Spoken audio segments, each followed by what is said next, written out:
BJP का जो ground का काडर है वो आज इस चीज को लेकर पछता रहा है कि 370 तोड़कर हमने सबसे बड़ा नुकसान जम्मू का किया है। तो 370 का जम्मू को नुकसान हुआ है, स्पष्ट रूप में करूंगा सिर्फ और सिर्फ नुकसान हुआ है। मीडिया का बहुत बहुत धन्यवाद जो जम्मू की बात उठा रहे हैं। सबसे पहले मैं हमारे मुख्यमंत्री महोदय हैं उन पर यह पूछना चाहूंगा कि किस क्राइटेरिया के बेसिस पर, किस पैरामीटर मेरिट के बेसिस पर आपने ये जो लिस्ट है फाइनल की है। जब माता वैष्णो देवी मेडिकल एक्सीलेंस की बात आई थी तो आपने कहा था कि कश्मीर के बच्चे जो हैं मेरिट में फॉल किए हैं। आप बताइए आपकी ऐसी कौन सी मशीन है जिस मशीन में जम्मू के लोगों का नाम भी नहीं है कि एक भी बच्चा उन 74 बच्चों में से सिलेक्ट नहीं हुआ और सारे के सारे कश्मीर में हो गए।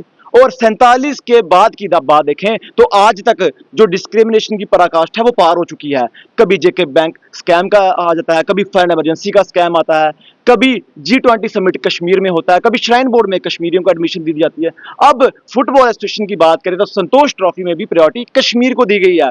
तो मैं माननीय मुख्यमंत्री महोदय से पूछना चाहूंगा, आप कृपया करके बताने का कष्ट करें कि आपके पास ऐसी कौन सी मशीन है जो आपके मेरिट जो है वो बिल्कुल सिलेक्ट करती है। तो ये जो आपकी डबल स्टैंडर्ड राजनीति है ये नहीं चलेगी। और जम्मू के लोगों को भी आपने दिखा दिया कि आप सिर्फ एक संभाग की यहाँ पर राजनीति कर रहे हैं, एक संभाग को खुश करने का काम कर रहे हैं और जम्मू को दरकिनार करते हुए आज जम्मू के साथ डिस्क्रिमिनेशन की पराकाष्ठा पार हो चुकी है।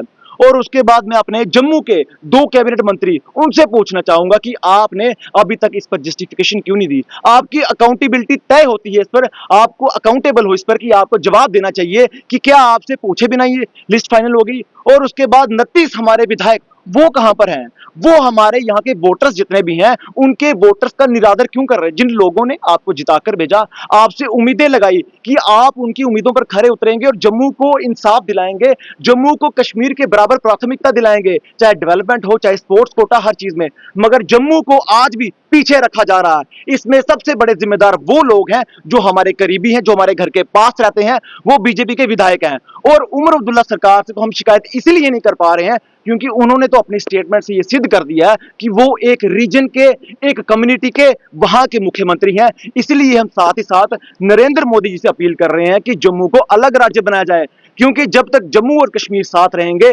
जम्मू की कोई भी कम्युनिटी हो उनका डाउनफॉल ही रहेगा, कभी भी अपलिफ्ट हो नहीं पाएंगे, क्योंकि प्राथमिकता हर एक सेक्टर में कश्मीरियों को मिले। देखिए, मैं स्पष्ट कहना चाहूंगा, मैं इसमें कोई लाग लपेट नहीं रखूंगा।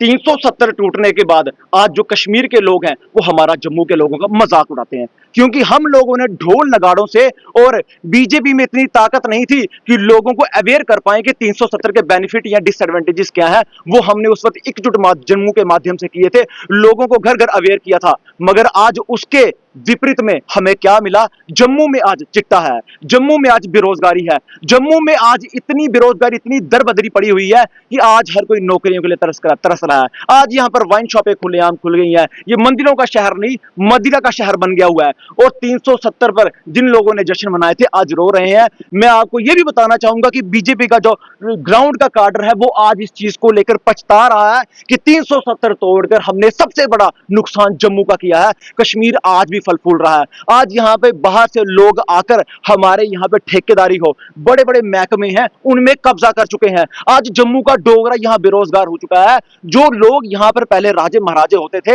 या जिन लोगों का यहाँ कारोबार था, आज वो किसी और की यहाँ पर गुलामी कर रहे हैं। और बाबूशाही ने आज यहाँ जम्मू में इतनी त्रासदी मचा दी है कि लोग आज यहाँ त्राहिमाम कर रहे हैं। तो 370 का जम्मू को नुकसान हुआ है, स्पष्ट रूप में करूंगा सिर्फ और सिर्फ नुकसान हुआ है।